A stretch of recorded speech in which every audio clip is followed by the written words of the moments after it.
homogeneous isotropic material there. So we'll consider this cube.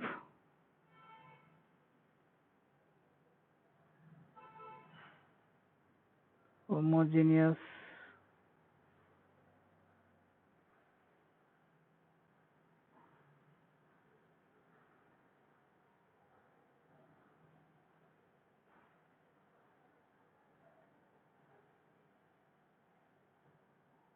isotropic material.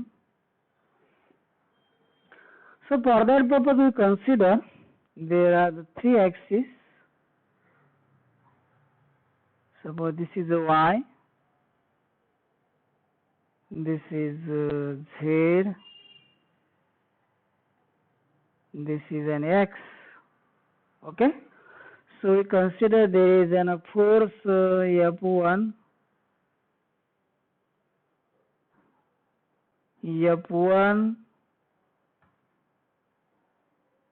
F2,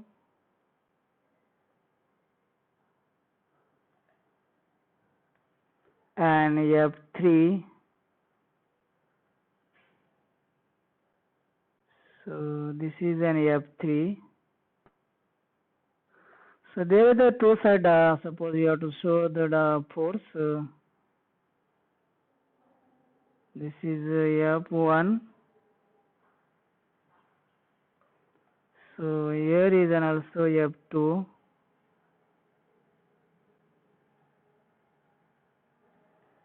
So show here there is an also F3.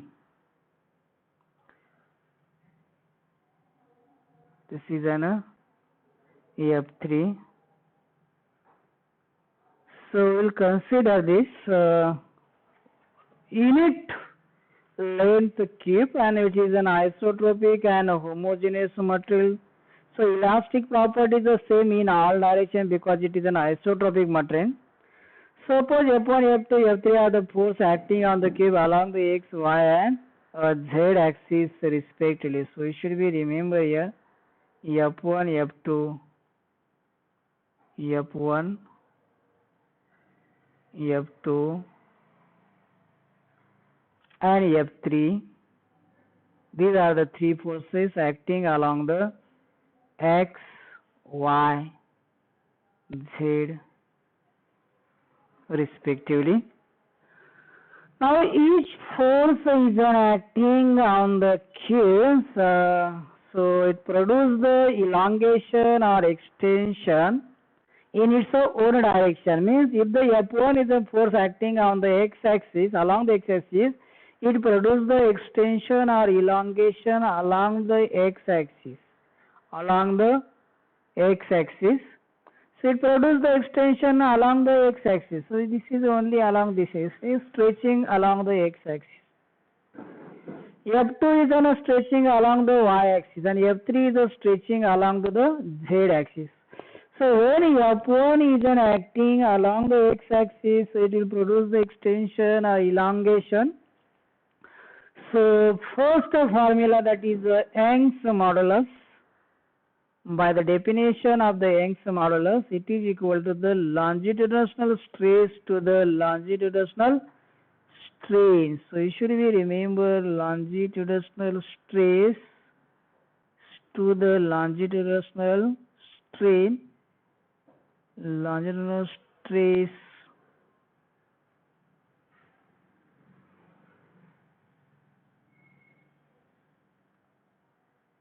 so divided by longitudinal strain. So this is a longitudinal strain, and it should be know that the stress is nothing but the force per unit area. Stress is nothing but the force per unit area. So it is equal to the force. Here is the force is an F1. F1 is a force acting on the x-axis. So force per unit area. Area is the 1. So here is the 1. So we can be write the longitudinal stress is equal to force F1. And the longitudinal strain, so it can be written here only F1 unit area per unit area, force per unit area. Area is the unit because there is a length is a 1 unit, so the unit area is an 1. If there is a 1 meter, then 1 meter cube, 1 centimeter, there is a 1 centimeter cube divided by the strain. So from this equation, we can be write the equation for the longitudinal strain. So longitudinal strain, it can be determined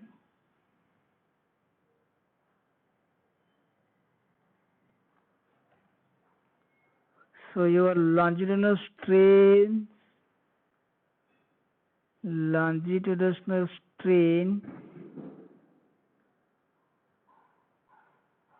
is equal to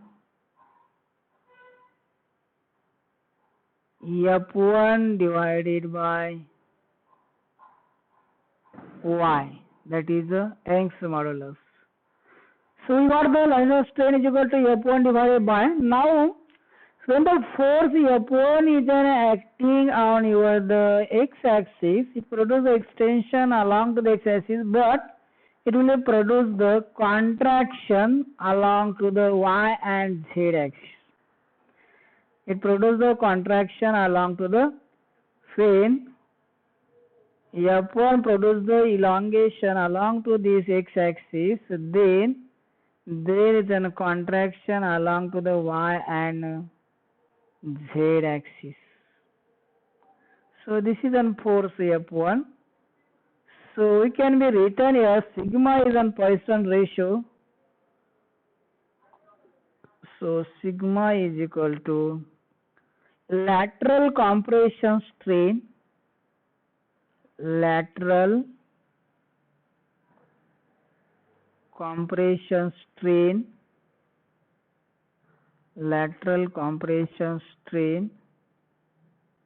so we got the lateral compression strain divided by longitudinal extension strain.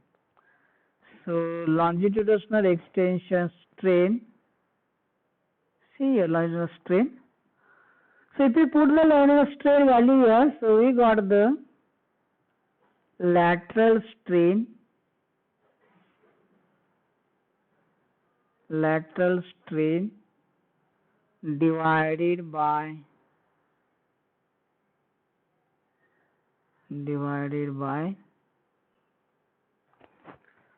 this, that is lower longitudinal strain is equal to the F1 upon Y. So we got the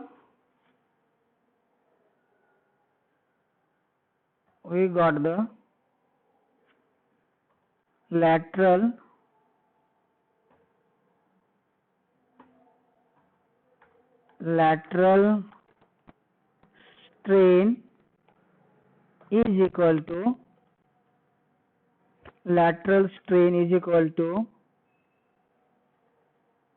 is equal to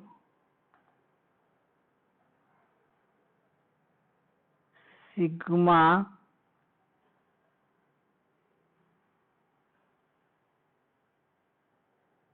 F1 divided by Y. So lateral compression strain is equal to sigma F1 upon Y. Now suppose that here F2 and F3, these are the force acting on the cube is a 0. If F2 is equal to F3, should be remember here F2 is equal to F3 is equal to 0. So there is only one force is acting on cube is an F1. So F1 will be the produce the extension strain along to the x-axis, and that is extension strain is equal to F upon Y. So you should be remember here longitudinal extension strain is nothing but your F1 upon Y. But there is a simultaneously there is a compression or lateral compression strain along to the y and z axis. So this is an this sigma f1 upon y, that is sigma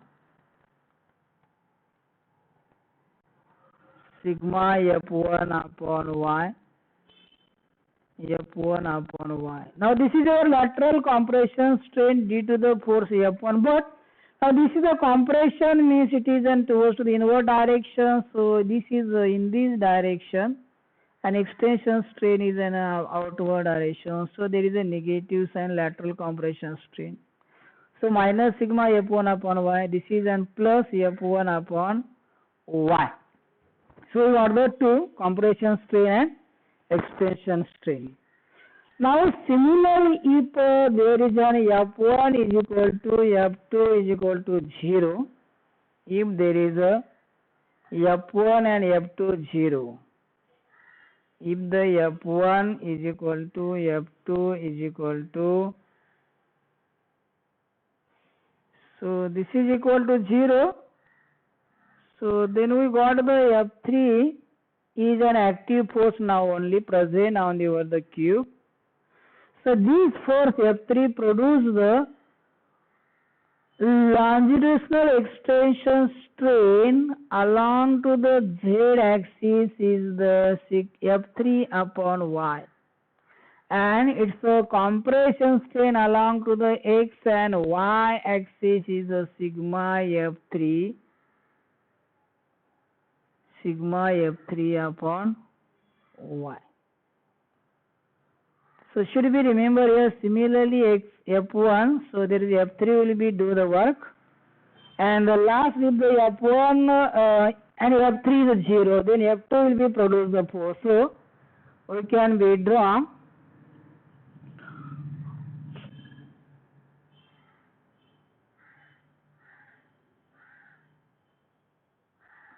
So it should be the remember here, we can be draw the one table, so it shows the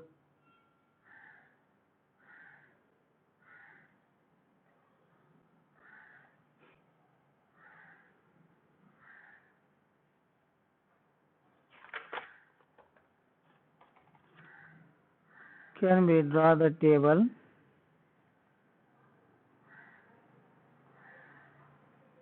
So suppose there is an force F, and there is a suppose extension strain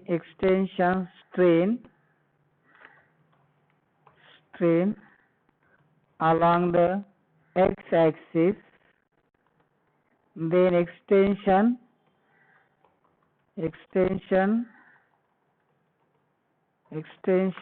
strain along the y axis,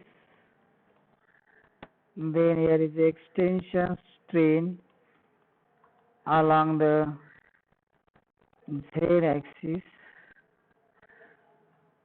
Okay.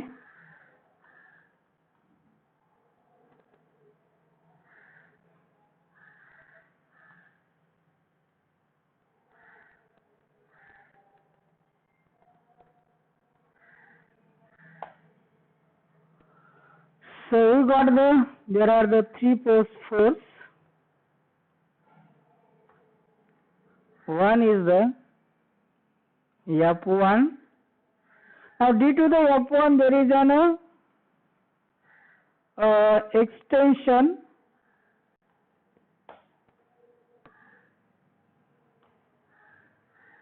Something is wrong.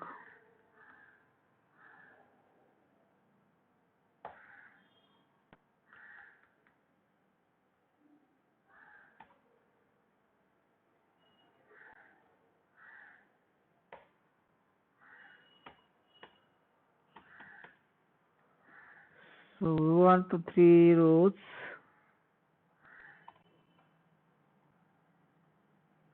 See here, due to the F1, so there is an F1 upon y,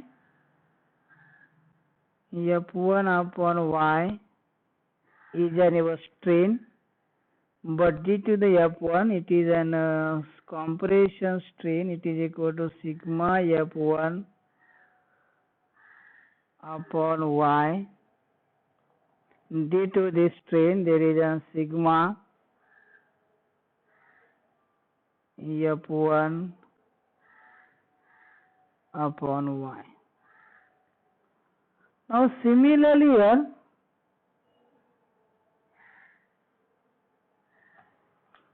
if there is an F2 force is acting on the y-axis, due to this there is an extension is only on y-axis, but there is a compression along to the x-axis.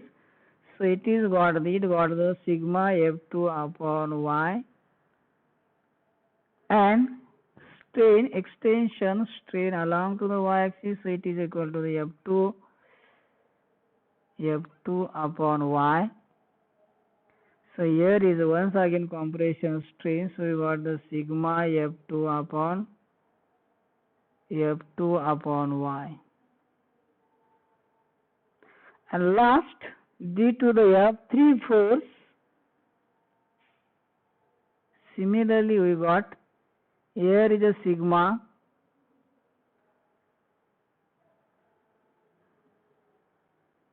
F3 upon Y. Here is also sigma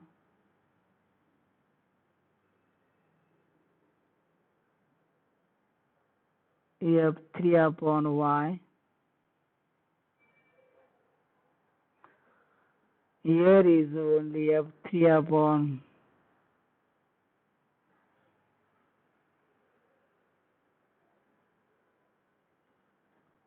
So see, this is an 9 terms.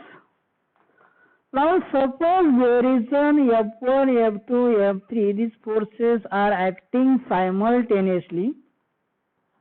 Then what happens? Total extension strain along the x-axis is equal to summation of your first column. Total extension strain along the x-axis is summation of this all strain. So we got summation of this strain. So we got the total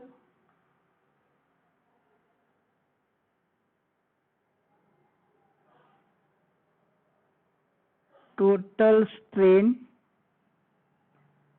It is extension strain or linear strain. Extension strain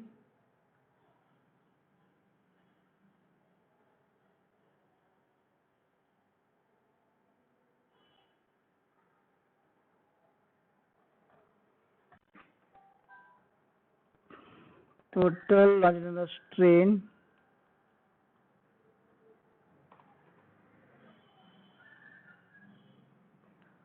so total extension strain along x-axis is equal to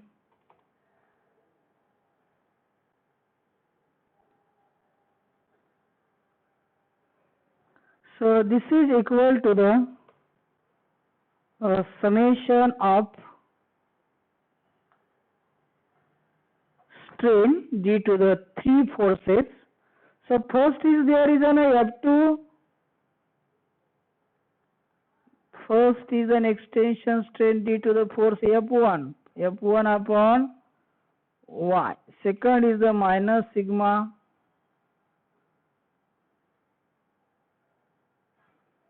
F2 upon Y. Third is the minus sigma F3 upon Y. Now suppose that these three forces are equal in magnitude. That is, we got the F1 is equal to F2 is equal to F3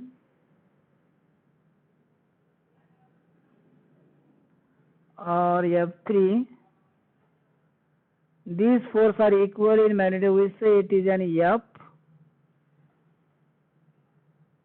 Then this equation will becomes this is F, this is F, this is F. You take the common outside. So this is the Y, this is Y. You should be take common outside. So we got the F upon Y is taken outside, so we got the F upon Y in bracket 1 minus sigma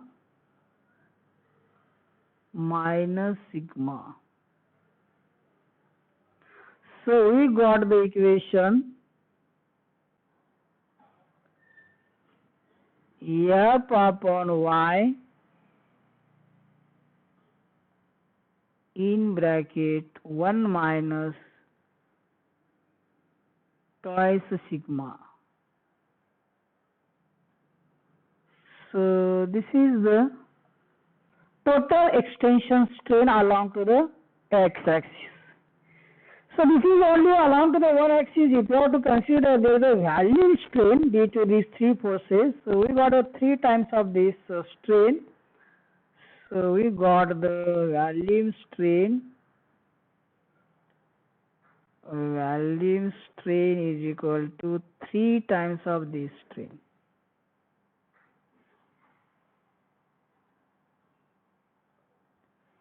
So it is equal to 3F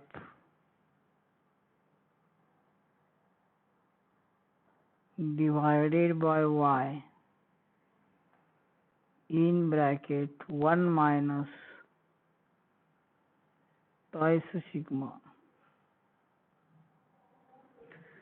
So this is our volume strain 3F upon Y 1 minus twice sigma. Now suppose there is an volume stress. Volume, according to the definition, volume stress is nothing but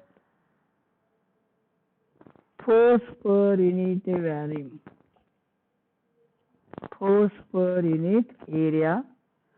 So here unit area, unit kb. So there is a volume stress is equal to the only F divided by 1.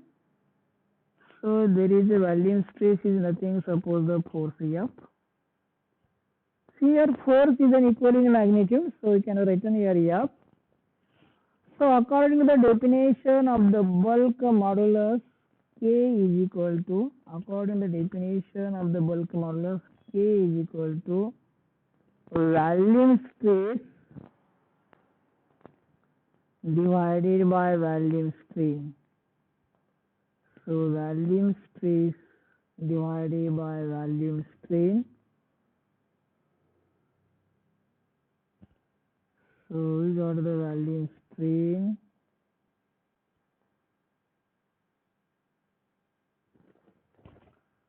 so here volume stress is nothing but your force and volume strain is nothing but the 3 times of the your linear strain, that is 3F divided by Y in bracket 1 minus twice sigma.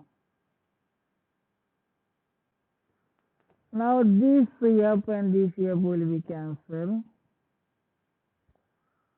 So we got the K is equal to Y upon 3 in bracket 1 minus twice sigma. So we written this equation as like this, Y upon 3K is equal to 1 minus twice sigma.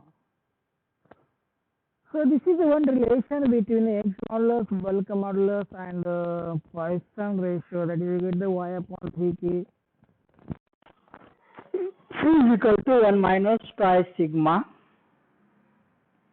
Now you should be remember this equation, we require this equation after that. So now we consider, suppose here we can be applied the forces such that F3 must be equal to the 0. F3 is the 0.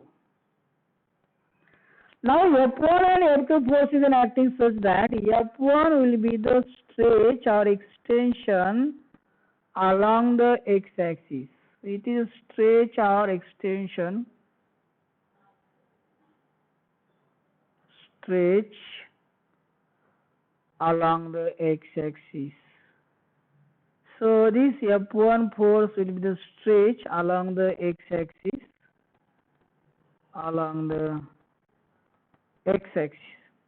and F2 will be acting such that it compress the cube or contraction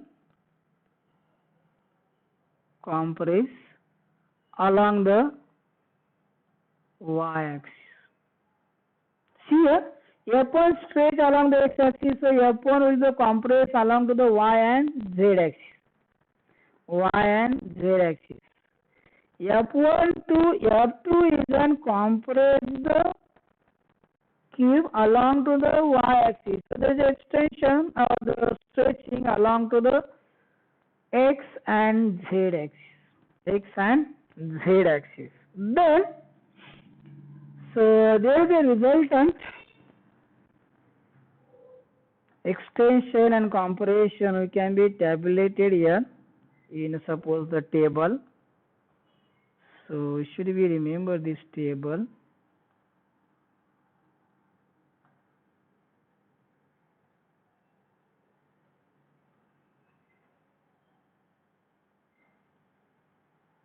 See, it's same as an earlier table, only there is a force.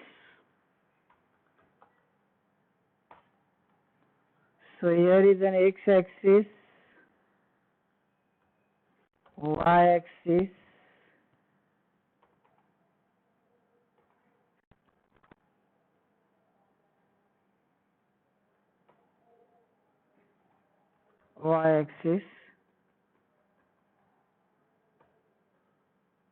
and here z-axis. Now suppose there is a force F1. Now F1 force is an extension along to the x-axis. So there is no new, that is an earlier equation which can be written as the same as the earlier equation, that is we got the F1 divided by y. Okay, but here is a sigma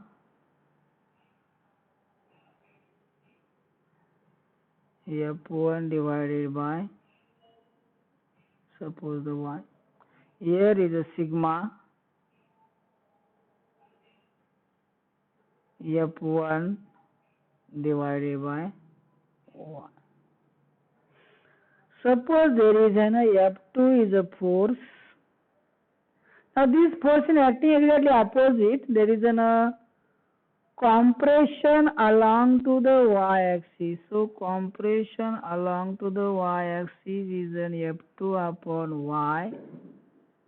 There is a sign changed only there. There is nothing changed new as in your earlier table. So there is only sign change of the your F2. Equation term will be the same. It should be the check out. Only there is an this is now becomes positive, and this is becomes the plus. Here is also same sigma F2 divided by y. See here, this is an your F2. Okay. Now F3 is 0.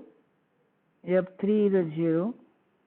So extension or contraction on the x-axis, y-axis, there is no change. So there is a 0, 0. There is a 0, 0. Now suppose that another earlier, suppose total extension strain along to the x-axis, and so total extension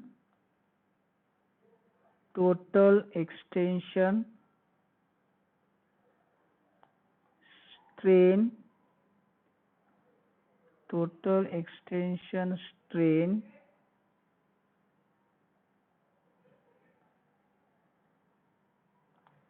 along the x-axis, total extension strain along the x-axis is equal to, see here, F1 upon y plus sigma F2 upon y. If F1 is equal to F2, then we got, if F1 is equal to F2, the two forces are same, so we got F upon y plus sigma F upon y. So here is an F1 is equal to F2 is equal to F2 is equal to F. So we got F. Okay. So we got the total extension strain is equal to F upon y in bracket 1 plus sigma 1 plus. Similarly, can we use the strain along the y-axis? So total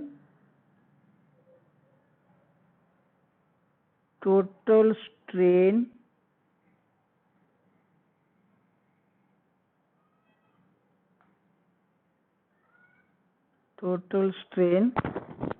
along the y-axis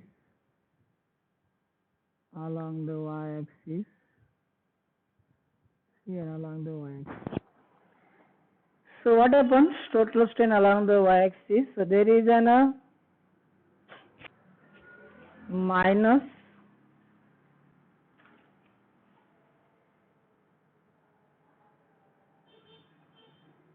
sigma F1 upon y minus F2 upon y. Once again consider F1 is equal to F2 is equal to F. So we got equation F upon y in bracket 1 plus sigma. So there is a negative sign common outside. So we got minus F upon y 1 plus sigma. This is a strain along the y-axis. Now consider compression strain along the y-axis. Here compression strain is exactly opposite. So there is a negative sign, compression strain along the y-axis. Compression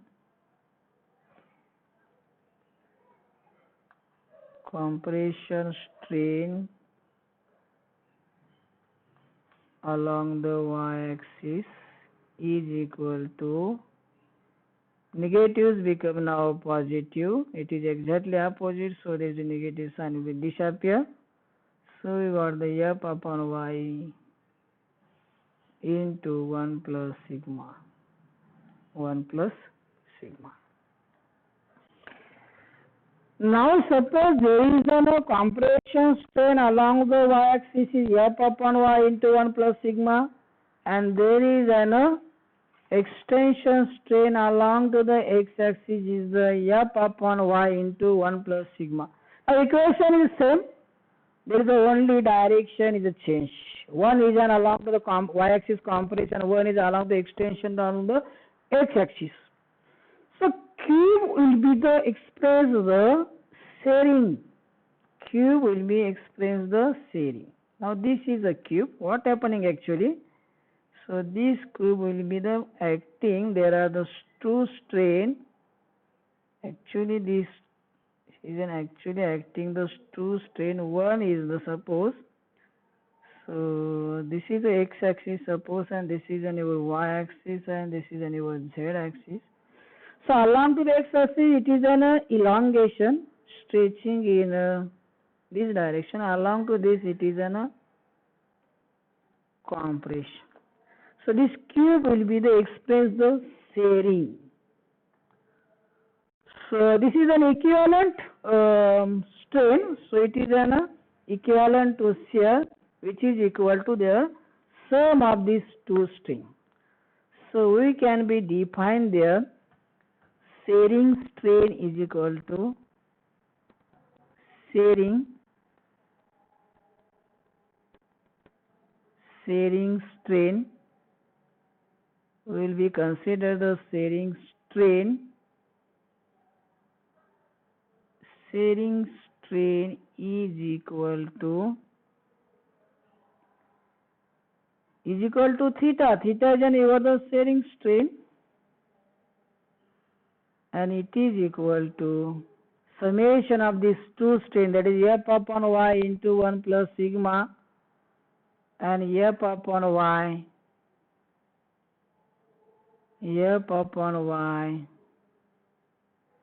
1 plus sigma.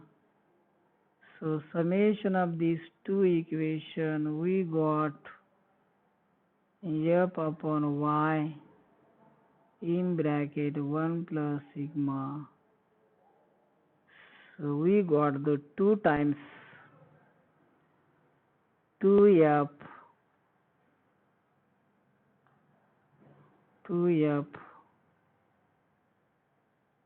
upon y 1 plus sigma. Now this is our shearing strain. So by the definition of the modulus of rigidity, so you should be remember modulus of rigidity eta is equal to shearing stress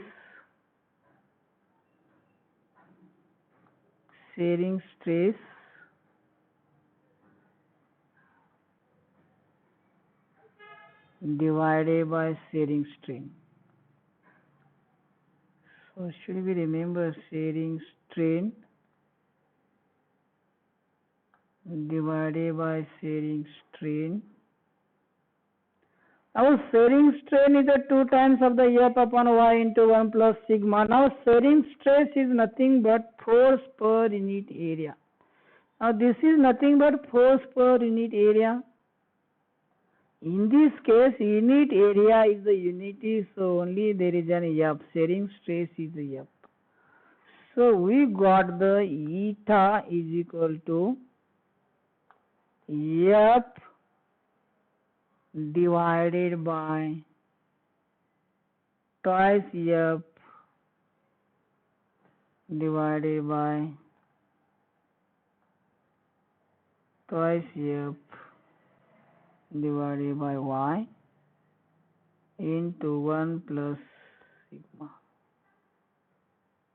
So this F will be cancelled. F will be cancelled. So we got eta is equal to y upon 2 into 1 plus sigma. So from this equation we can be write the one more important equation, y upon twice eta is equal to 1 plus sigma. 1 plus sigma. So this is a relation between the three, that is Young's modulus, modulus of rigidity, and Poisson ratio. Earlier there is a y upon 3k is equal to 1 minus twice sigma. This is one equation. This is another equation. We got the two equation. Now from this equation, if you writing this equation for the sigma, so we got the equation sigma is equal to y upon twice eta minus 1. So if you put this equation in your earlier equation, that is y upon 3k is equal to 1 minus twice sigma. Sigma is replaced by this equation, y upon twice eta minus 1.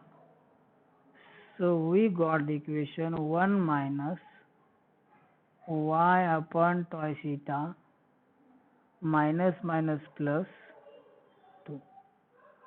So we got 3 y upon eta. So can be rearrange the terms. We can be rearrange the terms. So we got y upon k, y upon k is equal to 9 minus 3y upon eta. That is only you have to multiply both sides by the 3. So we got this equation, y upon k is equal to 9 minus 3y upon eta. So we got the equation y upon k plus 3y upon eta is equal to 9. So y upon k plus 3y upon eta is equal to 9. If you have to taking the y is an common, so we got the one more equation. So that equation is 1 upon k. So we got the 1 upon k plus 3 upon eta is equal to 9 upon y. So 1 upon k plus 3 upon eta is equal to 9 upon y.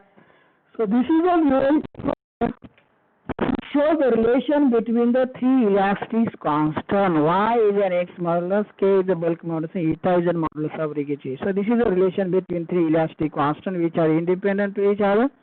If the two of them are known, we can determine your third value. Now from this article we can be derive some limitation of your Poisson ratio. Limitation of the limitation of your Poisson ratio. Limitation of the Poisson ratio. Okay. So should we remember one equation there? So that equation is the y upon 3k is equal to 1 minus twice sigma. Now see here, y is an Young's modulus of that material and k is an bulk modulus of that material. So these two values are always positive. So 1 minus 2 sigma is an always positive. So 1 minus twice sigma must be greater than the 0. 1 minus 2 sigma must be greater than the 0. Yes, it is must be greater than 0. So 1 is greater than the twice sigma. 1 is greater than the twice sigma. So it is your 1/2 is always greater than sigma. Means sigma is less than the 1/2. Sigma is less than 1/2. Now if we consider the another one equation, that is the y upon twice eta. Y upon twice eta is equal to 1 mile plus sigma. See here once again there is a y is an x modulus of that material and eta is a modulus of rigidity of material, and these two terms are always a positive. So 1 plus sigma always greater than 0. So sigma is always greater than the minus 1. Sigma is always greater than minus. So this is the limiting value of the sigma, always greater than minus 1 and less than 1/2. Now practically sigma is not a negative value. This is not happen. In practice, negative value of sigma is not possible. Okay. So it means there is a wing extend, the body should be elongated laterally. So meaning is if there is a negative sign, there is a body elongated means extension along the lateral. This will not happen actually in practice. So in the practically, this value of the sigma always lies between the 0 and 0.4. Sigma always lies between the 0 and 0.4. So it can be written here, sigma is greater than 0 and less than the 0.4. So this is your limiting value practically.